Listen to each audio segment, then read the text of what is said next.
In this week's discussion, we are going to approach an interesting question that comes about when one reads the Bible. Now, often this can come across as a bit of a dry academic question, but for Rav Hirsch, nested in this question is an ethic, an approach that Judaism is challenging in the world.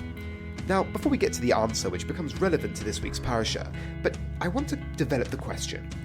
The question is, why is the next world not mentioned in the Bible? Now, I'll first begin with why would you expect it to be mentioned? Well, I think that's quite obvious. An idea such as the next world, the spiritual life, isn't that the whole point of religion? Isn't religion supposed to pay you back in the next world for the suffering you have in this world? Isn't that the appeal of religion? Doesn't religion offer itself on the marketplace of ideas and say, well, this world is difficult? Yes, most people would accept that this world is difficult, an idea that's across the board accepted by religious traditions, that this world is a world of suffering, and the next world you get paid back for your suffering, somehow justifying the pain in this world. In which case, I want to hear about the next world, especially in the central book of the Jewish people, the Bible, the oldest book of the Jewish people, the Bible. You would expect it to be splattered all over it. Because is this not the motivator for religious people? Why is the Bible not discussing it? So, let us begin with first maybe a tempering of the question, because it is a very, if you will, devastating question, because if there is no next world, if there is no spiritual life, then all you have is this world. And the last place a religious person wants to go is down the road of sort of reductionist materialism, that all we have is molecules in motion, because that has other consequences, such as the lack of freedom, the lack of transcended moral obligation, which gets lost if you just have a physical existence. But no, Rav Hirsch says Judaism does. And let us also remember, this accusation was leveled against Rav Hirsch in his time by different Christian writers, but it isn't the first time this is leveled against Judaism, and it won't be the last. You had, from the Christian standpoint, the need for this emphasis on the next world, hence Christianity needed to step in and provide this important point. Or from more ancient accusations that it was hijacked from different Greek cults or from Zoroastrianism in Persia. But Rav Hirsch says, let us first take a step back. The first point that we have to make is that Judaism makes certain assumptions. Like every other tradition, like every other religion in the world, they believed in some sort of spiritual existence or some sort of metaphysics that wasn't reducible to this physical world. It would be unlikely that Judaism would be an exception to this rule. But Judaism doesn't try and prove or mention all of its assumptions. Take the idea of God.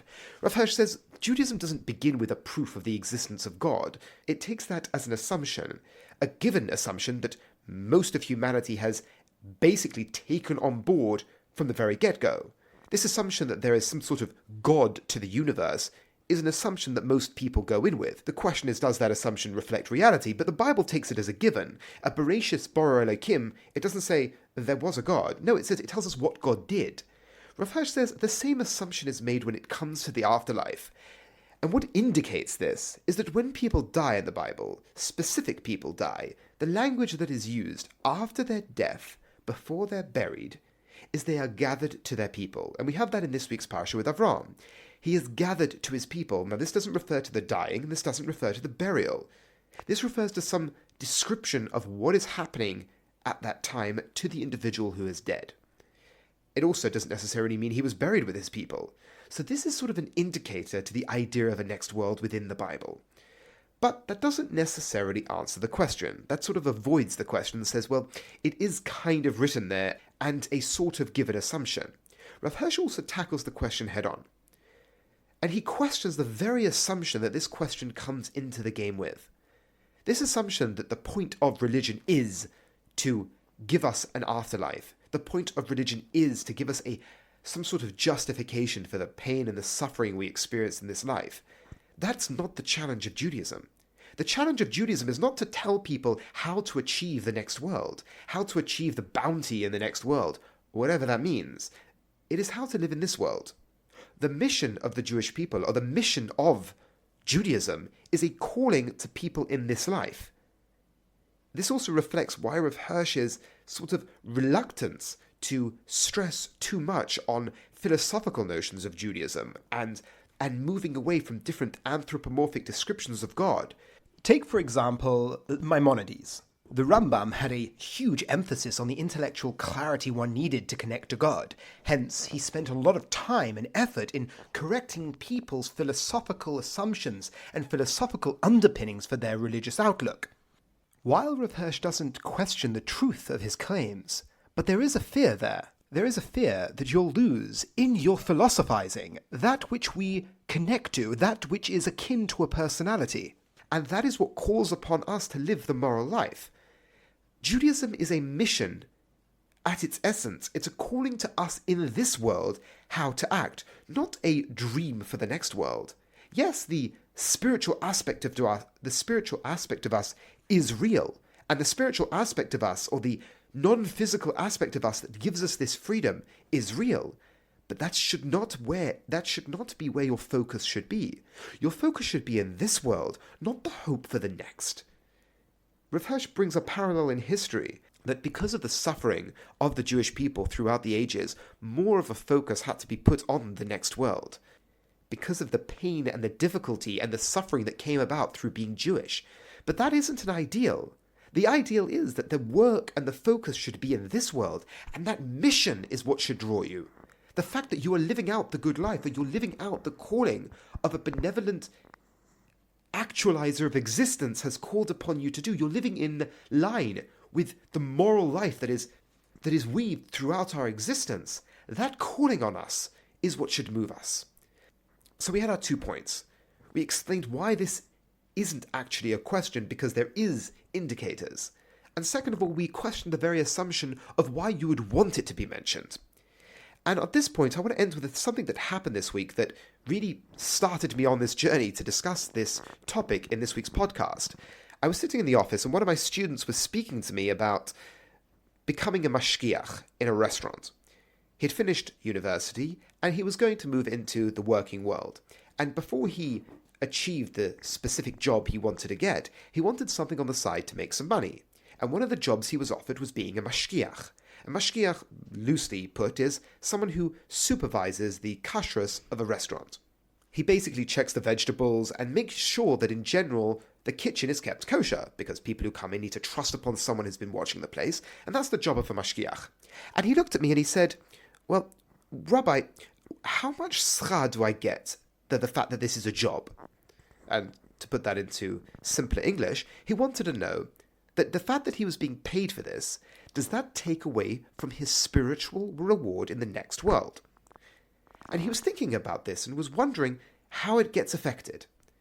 And personally, when I hear an approach like this, I find it the best way of putting it is a severe lack of education or a severe lack of upbringing, because from the first stage, it's very degrading to the individual speaking.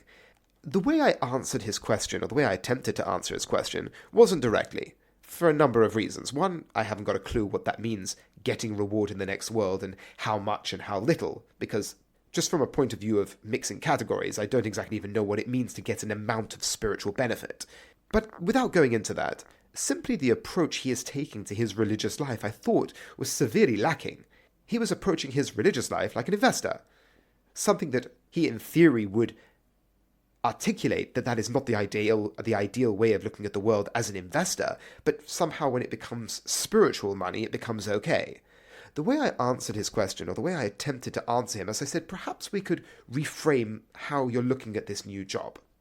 I said, potentially we could say that Judaism has a certain mission, has a certain goal, has a certain challenge to you. And somehow kashrus lives into that challenge, lives into that goal, feeds that goal. How is a different discussion, but somehow kashrus is following on that first mission of Avram Avinu to become a blessing to the world, that very first calling to guard the way of God and practice tzedek and mishpat.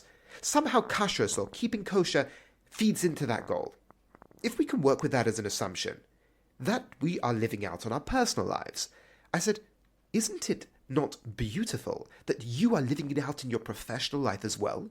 You're choosing a profession that not only pays you, but also lets you live out your spiritual mission, your God-given calling in this world, by facilitating others in achieving their goal. So when another person wants to choose to eat kosher, you're facilitating that.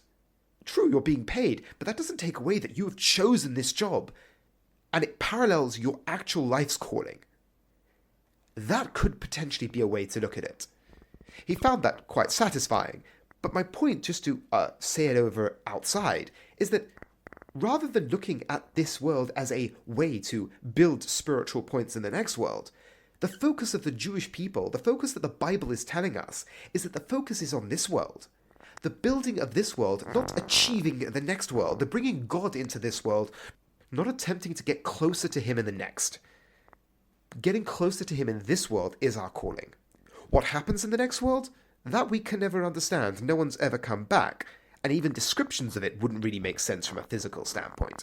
But at the same time, the Bible, by omission, is telling us this principle, that we are being called upon in this world to act. And the next world, that's not our concern. It will come, but that isn't our focus or our concern. I hope this made sense. Thank you very much for listening, and have a wonderful rest of the week and a wonderful Shabbos.